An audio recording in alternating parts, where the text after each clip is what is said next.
What's up everybody, I'm HoopsandHipHop, and it's time for another episode of the Odd Facts series, and so far we've covered everyone from Team Rocket to the Champions and a bunch of other characters in between. And today we're going to be covering the most important set of characters of all, the player characters. The player characters play the most important role in the game, because they're literally the ones who play the games, and even though they always have that silent hero persona, they've still got some interesting and odd things to hide, so let's go ahead and check them out.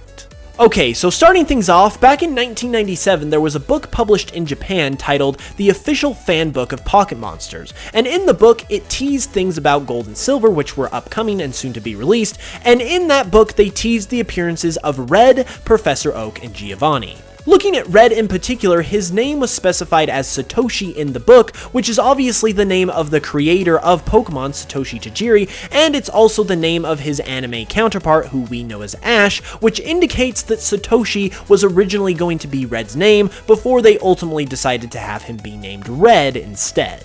Another piece of pre-release material from the days of Gold and Silver mentioned that the protagonist was originally going to have a brother 3 years older than them, and it implied the possibility that this brother could be the first generation protagonist, meaning that Red was originally possibly going to be the older brother of Gold. However, this was kind of debunked in the recently leaked Gold and Silver beta demo, where we found out that while yes, Gold does or originally was intended to have an older brother, this older brother's name was Ken and not Red, deconfirming this implied possibility. Another very interesting thing about Gold, aka Ethan's name, if you like to refer to him by his more recent name, is that his Japanese, Spanish, and Korean names all derive from the word echo, likely alluding to the fact that Gold and Silver are very similar in concept and are very closely related to Red, Blue, and Yellow, and that Gold is kind of an echo character to Red because their personalities and their appearances are so very similar. Looking at even more pre-release material from the days of Generation 2, there were actually some pre-release screenshots from Pokemon Crystal that were published that showcased a design for the female protagonist that was actually completely different from Chris that we know and love today. This particular beta protagonist, while having a similar sort of hairstyle, has a completely different hair color,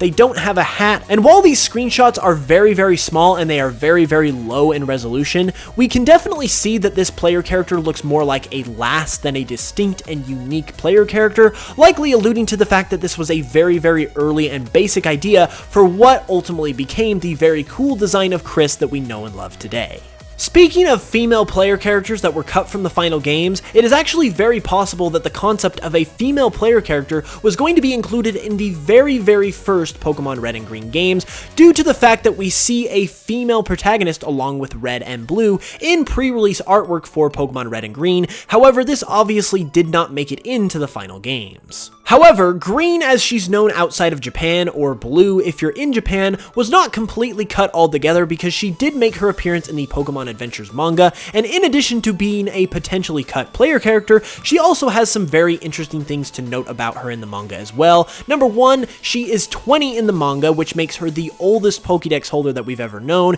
She also has a B blood type, which, as odd of a detail as that is to have specified about a character, is actually fairly common for the Pokemon Adventures manga, and we also know her birthday is June 1st. The other interesting thing to note here is that even though Green did not appear in the remakes of Red and Green when she had the chance to because the female player character option was a thing by then, she did actually inspire the design of her game counterpart Leaf, and Leaf actually gave some inspiration back to Green, where in the Fire Red and Leaf Green chapter of the manga, Green adopted Leaf's design. Speaking of player characters with weird details specified about them, there's actually a number of the different player characters we've seen over the years with their exact height and weight specified. For example, Dawn is 4'6" and weighs 75 pounds, Lucas is 4'7" and weighs 83.8 pounds, Sun is 4'11" inches tall, Ethan is 4'11" inches tall and also weighs 88.2 pounds, and finally Lyra is 4'11" and weighs 90.4 pounds.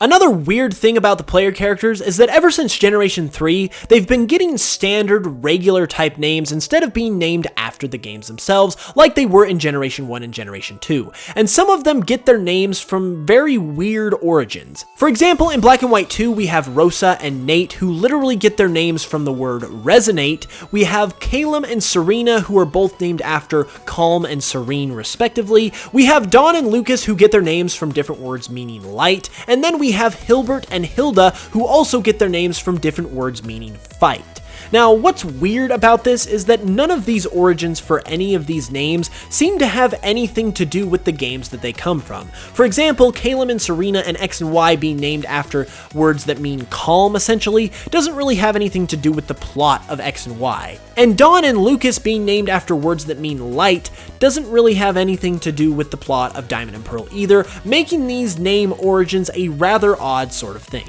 So we all know that in Pokemon Heart Gold and Soul Silver, the original female player character for the games that these games are based on, Chris, was absolutely shafted when she got completely replaced by another new female player character in Lyra. However, there is an unused Pokegear icon in Pokemon Heart Gold and Soul Silver that resembles Chris more so than it does Lyra, suggesting that Chris originally was going to be a part of the game and that the decision to replace her with Lyra was made at a later point in development. In addition to this, and similar to the whole Leaf Green scenario we talked about earlier, Lyra herself does not appear separately in the Pokemon Adventures manga. However, Crystal, who is the manga counterpart to Chris, wears Lyra's outfit in the Heart Gold and Soul Silver arc of the anime, thanks to her mother who forces her to wear it against her will, which is really ironic considering that Chris was probably forced out of Heart Gold and Soul Silver against her will as well when she was replaced by Lyra. And last but not least, speaking of weird manga traits, we actually have got some weird things in the manga that are specified about the protagonists of the Black and White 2 games, Rosa and Nate.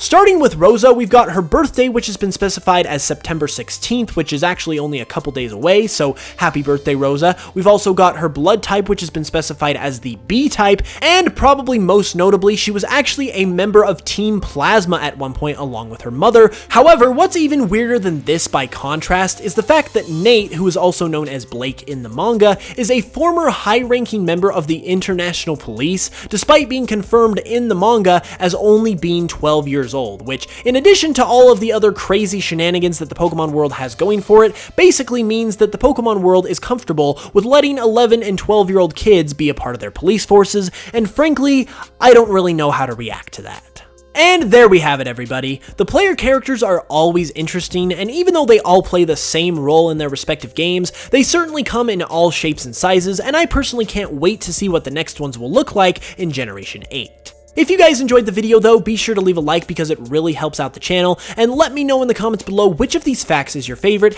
and if you have one yourself that I didn't mention. If you're new to the channel, make sure you subscribe for new content every Tuesday, Thursday, and Saturday, and follow me on Spotify for my Pokemon remixes, as well as for a chance to win a copy of Let's Go Pikachu and Eevee when the games come out. We are almost to our follower and listener goals for that giveaway, so we just need a little bit more and then we'll be able to give out some free games, and I am so excited to do that for you guys. With all that being said though, I will be back with another video on Saturday, so be sure to hit that notification bell so you can know when it goes live, and until then, as always, I will smell you guys later.